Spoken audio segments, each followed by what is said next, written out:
Bien chers amis de Café Évangile, les publicains et les pécheurs venaient tous à Jésus pour l'écouter. Les pharisiens et les scribes récriminaient contre lui. Cet homme fait bon accueil aux pécheurs et il mange avec eux. Alors Jésus leur dit cette parabole. Si l'un de vous a 100 brebis et qu'il en perd une, n'abandonne-t-il pas les 99 autres dans le désert pour aller chercher celle qui est perdue jusqu'à ce qu'il la retrouve? Quand il l'a retrouvée, il la prend sur ses épaules, tout joyeux et de retour chez lui. Il rassemble ses amis et ses voisins pour leur dire « Réjouissez-vous avec moi, car j'ai trouvé ma brebis, celle qui était perdue. » Bien chers amis, après avoir terminé avec le chapitre 14 de l'évangile de Saint Luc, nous commençons à écouter les passages de l'évangile de Saint Luc au chapitre 15. Ce chapitre qui renferme les 3 grandes paraboles que nous pouvons appeler les paraboles des retrouvailles, ce qui est habituellement mise sous la coupole des paraboles de la miséricorde. L'introduction avec laquelle Saint Luc commence ce chapitre 15 est hyper importante parce que c'est de là que nous pouvons comprendre tout le tréfonds de ces 3 paraboles. La parabole de la brebis perdue, la parabole du dragon perdu et celle de l'enfant prodige. Saint Luc nous dit tout au début, les publicains et les pécheurs venaient tous à Jésus pour l'écouter. Et les pharisiens et les scribes récriminaient contre lui. Cet homme fait bon accueil aux pécheurs et il mange avec eux. Bien-aimés dans le Seigneur, hier le Seigneur posait la condition de ceux et celles qui vraiment veulent le suivre. La condition du renoncement.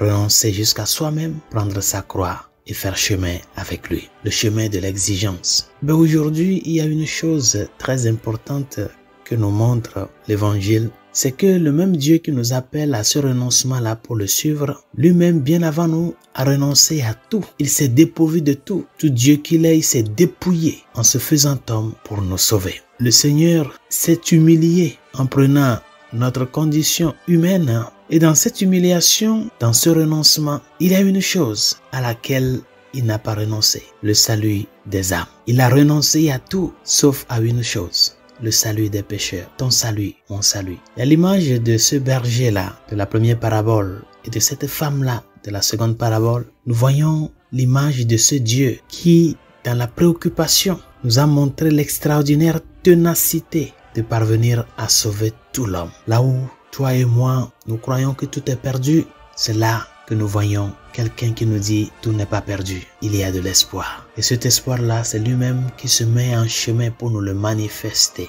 Nous sommes perdus très loin, comme cette brebis. Nous ne pourrons pas survivre par nous-mêmes si quelqu'un ne nous tend pas la main. C'est Dieu qui a pris sur lui d'aller à notre recherche. Et l'Évangile dit qu'il a retrouvé la brebis. Qu'est-ce qu'il a fait? Il a pris sur ses épaules l'attention et la prévenance du berger à l'égard de la brebis. Chers amis, là où les hommes disent qu'il n'y a plus rien à faire, c'est là Dieu nous manifeste qu'il est le Dieu de l'histoire. Là où les gens t'ont dit c'est perdu pour toi, c'est là où Dieu se manifeste pour te dire je suis ton espérance. Là où toi-même tu ne comptes plus que quelque chose de bien et de prospère sortirait, c'est là où Dieu s'est rendu présent. Un Dieu qui se préoccupe, un Dieu qui se met au travail, un Dieu qui prend le risque, un Dieu tenace, qui prend le risque d'aller chercher toi, l'unique qui est perdu. Il a pris le risque en laissant les 99, il a pris le risque pour toi. Chers amis, la conversion du pécheur n'est pas quelque chose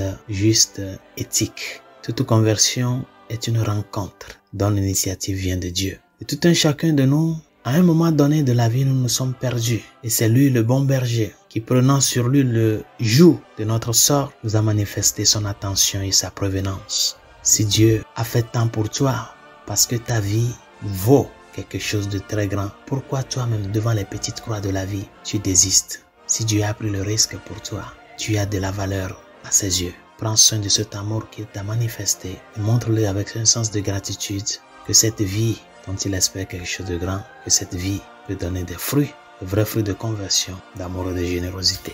Bonne journée, Dieu vous bénisse.